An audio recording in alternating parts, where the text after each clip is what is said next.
এই যে গাছটা তোমরা দেখছো, এই গাছটা কম বেশি কিন্তু সবার বাড়িতেই হয়তো আছে, আবার হয়তো কারোর বাড়িতে নেই।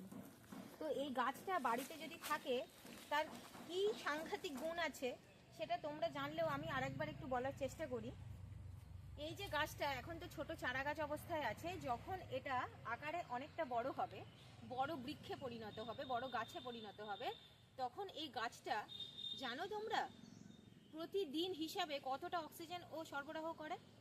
প্রায় 6000 থেকে 9000 লিটার অক্সিজেন সরবরাহ করে। সব থেকে বেশি অক্সিজেন সরবরাহ করে কিন্তু এই গাছটা। এছাড়া আরও অন্যান্য গাছ আছে যারা পার ডে মোটামুটি বৃহৎ মহীরুহ যারা 274 থেকে 280 লিটার মতো অক্সিজেন সাপ্লাই করতে পারে। তো এই অক্সিজেনে আমরা কজন মানুষের অক্সিজেন এই গাছের থেকে পাচ্ছি সেটা একটা ছোট্ট ক্যালকুলেশন করে তোমাদের দেখাই, কেমন? ছোটবেলায় মারা নিম আর কাঁচা হলুদ গায়ে মাখাতো। কি বলতো, গায়ে মা দেখবি স্কিনটা কি সুন্দর চকচক করছে। সত্যি তাই, স্কিন চকচক করতো, কারণ ওই স্কিনে কোনো ব্যাকটেরিয়া বা ছত্রাক তোমাকে আক্রমণ করতে পারতো না, শুধুমাত্র নিম আর কাঁচা হলুদ বসে আছে বলে। নিমের বিজ্ঞানসম্মত নাম দেখো লিখেছি আমি, অ্যাজাডির একটা ইন্ডিকা।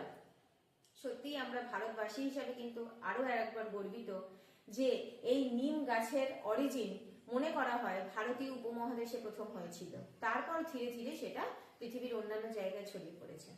সেই জন্যই নামটা দেখো, বা প্রজাতির নামটা কিন্তু ইন্ডিকা দেওয়া হয়েছে, ইন্ডিয়ান অরিজিন ভেবে। এছাড়া আমরা নিম থেকে কিন্তু প্রচুর পরিমাণে নিম তেল পেতে পারি, যেটা ফল আর বীজ থেকে সংগ্রহ করা হয়, যেটা কিনা চাষিরা পেস্টিসাইড হিসাবে চাষের ক্ষেতে ব্যবহার করতে পারে। পরিবেশ মুক্ত থাকবে, এদিকে কিন্তু ফসলের ক্ষতিও হবে না। তো নিম তেল নির্গত করার পর নিমে যেটুকু নির্যাস পড়ে থাকে সেটা থেকে নিম কেক তৈরি করা হয়, যেটাও কিনা কৃষিক্ষেত্রে ব্যবহার করা হচ্ছে। তো যে গল্পটা আমি বলছিলাম যে একটা নিম গাছ মোটামুটি পরিণত হলে এবং তার পারিপার্শ্বিক অবস্থা যদি ঠিকঠাক থাকে, সে প্রতিদিন 6000 থেকে 9000 লিটার অক্সিজেন সরবরাহ করে, তাই তো? তো আমাদের মতো একটা সুস্থ মানুষ অক্সিজেন আমরা এই যে গ্রহণ করছি, এই অক্সিজেন গ্রহণ করতে আমাদের সারা দিনে প্রায় 550 লিটার অক্সিজেন আমাদের কিন্তু 24 ঘন্টায় প্রায় 550 লিটার অক্সিজেন নিতে হয়।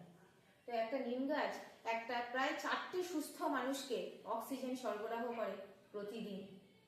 তো যাদের বাড়ি আমাদের নিম গাছ আছে তারাও আরো বেশি পরিমাণে নিম গাছ লাগানোর চেষ্টা করব, আর যাদের বাড়িতে নেই তারাও যদি একটু নিম গাছ লাগান তাহলে আমাদের সবার উপকার হবে। তো ভালো থেকো, ভালো লাগলে অবশ্যই লাইক, সাবস্ক্রাইব আর কমেন্ট করতে ভুলো না, কেমন?